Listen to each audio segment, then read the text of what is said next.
Shalom, shalom. Giving all praises, all glory, all honor to Yahweh Bahasham Yahushai Bahasham Bachakodash. All right, double honors to the apostles and the elders of Great Millstone who rule well.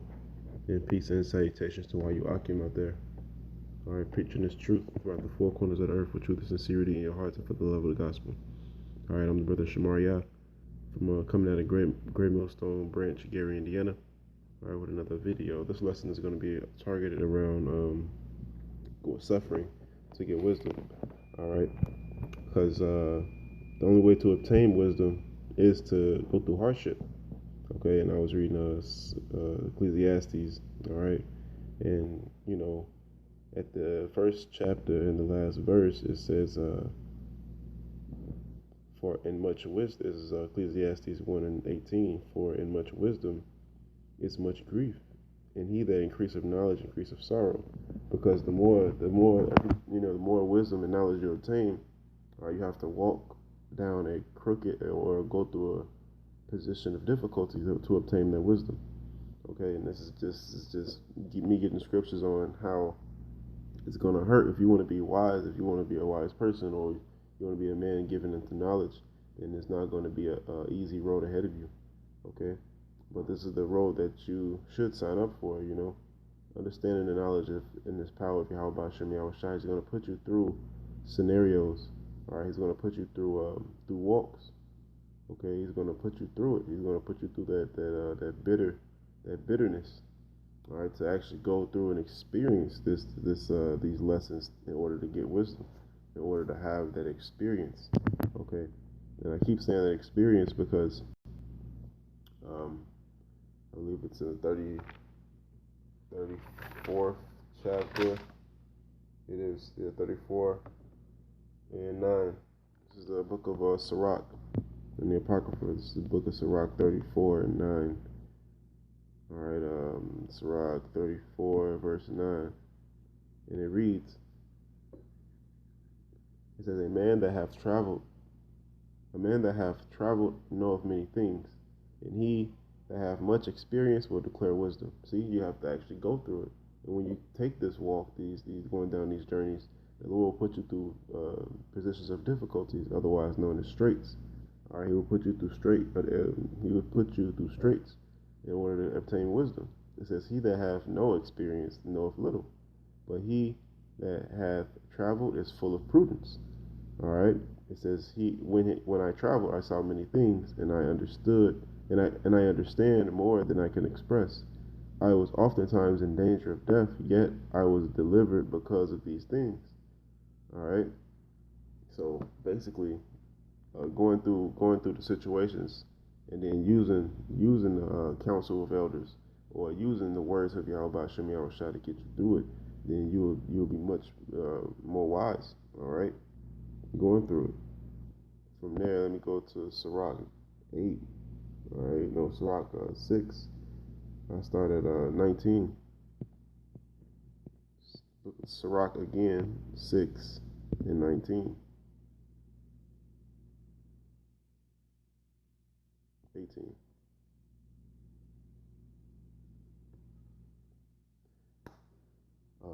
I could jump straight to the point. I'm gonna just stop at 22.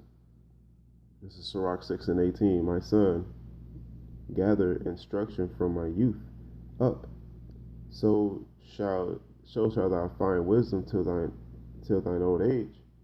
It says, come unto her as one that it ploweth and soweth. So that her is wisdom. All right, come unto her as one that it ploweth and soweth, and wait for her good fruits. For thou shalt not toil much in laboring about her. Let me read that over. It says, verse 19 again. This is Ecclesiastes 6 and 19. Ecclesiasticus 6 and 19.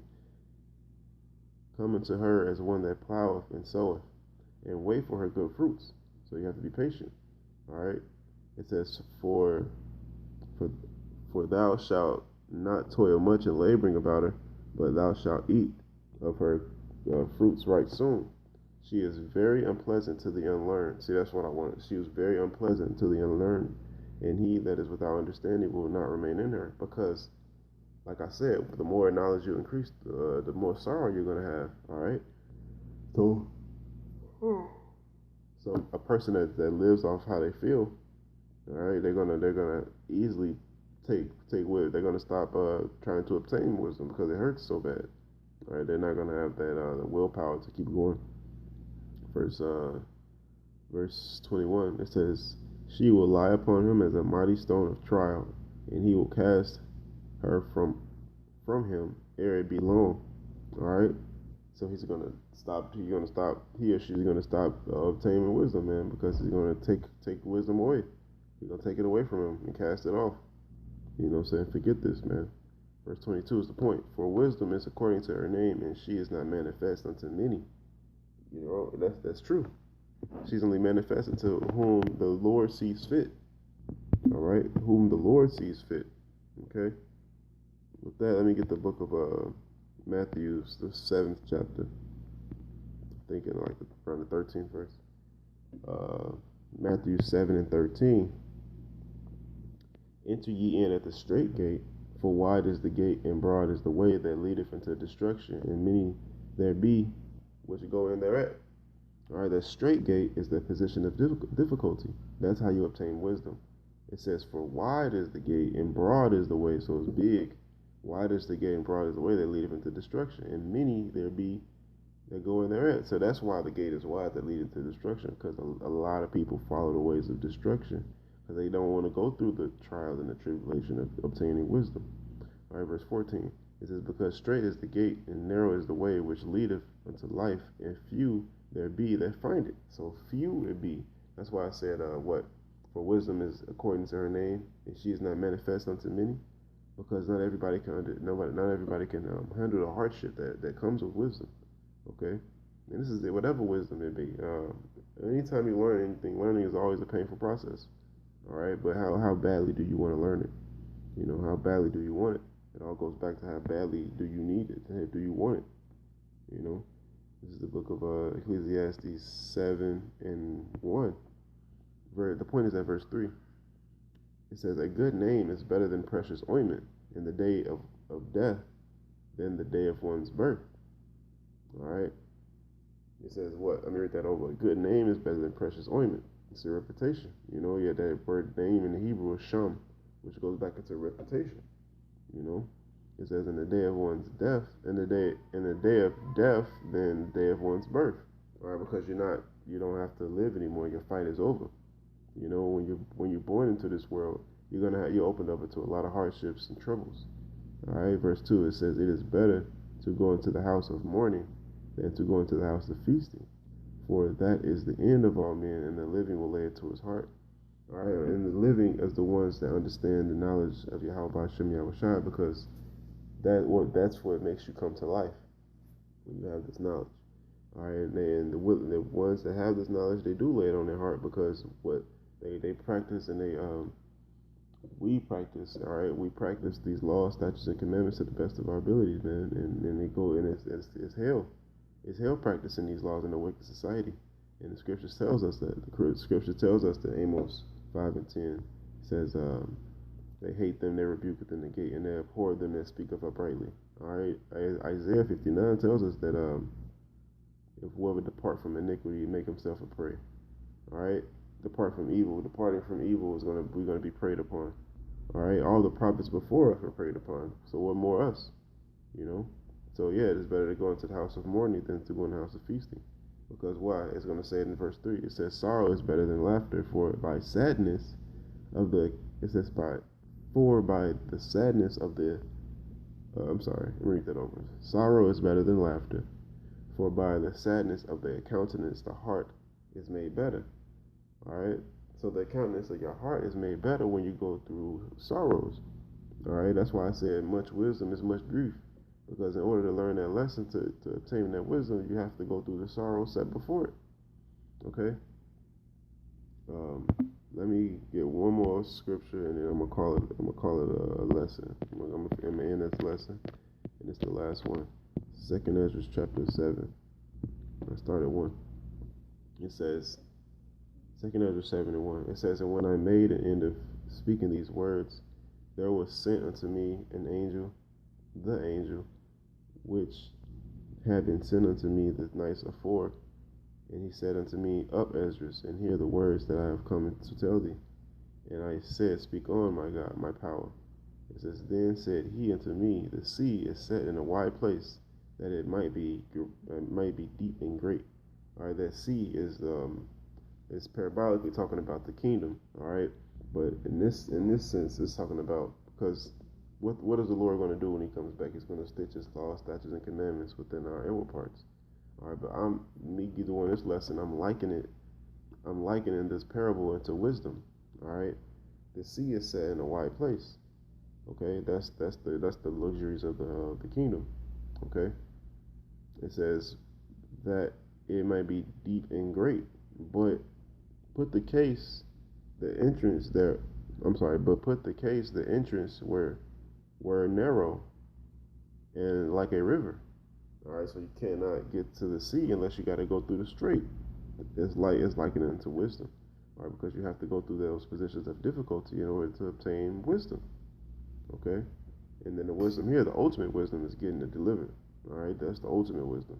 This wisdom is going to be the most important factor in our life soon to come. All right, because why? The book of Isaiah 30, I believe it's 7.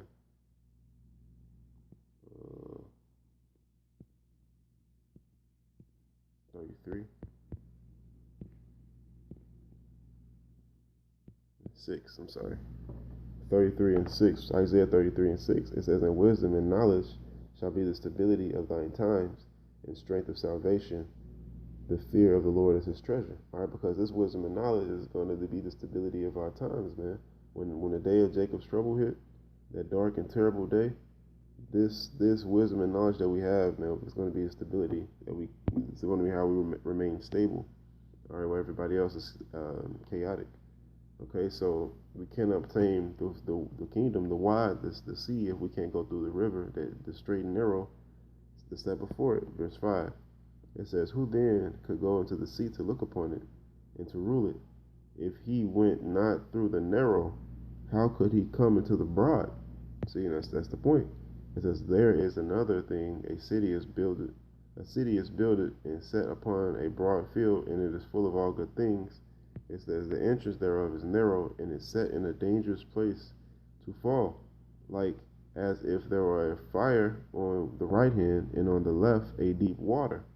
All right, and that's symbolic to the great deaths. All right, because the fire on the right hand is going to soon be the ICBM nuclear missiles, man, the lake of fire, spoken of in Revelations.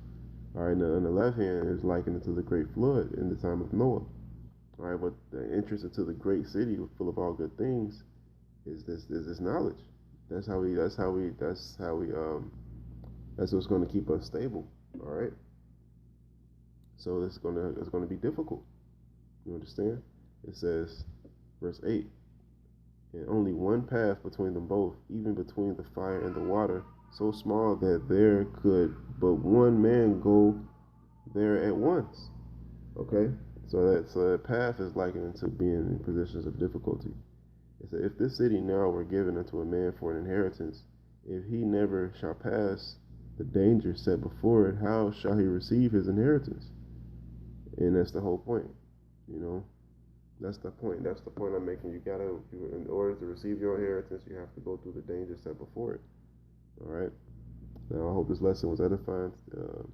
All praises, glory, and honor to Yahweh B'Shem Yahushua for allowing me to do it. The wife for listening. You know, double honors to the apostles and the elders for teaching me this truth. And peace and salutations to all you Akim out there preaching this truth throughout the four corners of the earth. And until next time, I'll say Shalom.